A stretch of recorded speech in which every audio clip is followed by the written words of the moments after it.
Ganito naman po sa taniman ng mga berries dito. Raspberry, boysenberry, blackberry. Yan po'y palibot ng net. Yan.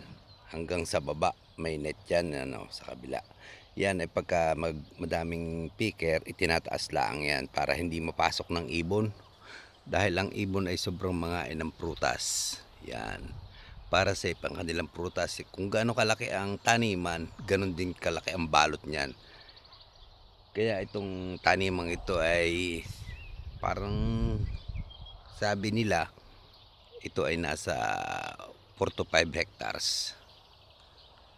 Yan ay lahat ay may balot hanggang itaas, hanggang tagiliran para hindi mapasok ng ibon. Yan.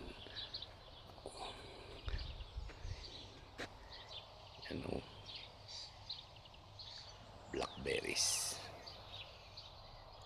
Gandang araw po sa lahat. Ingat po lagi tayo.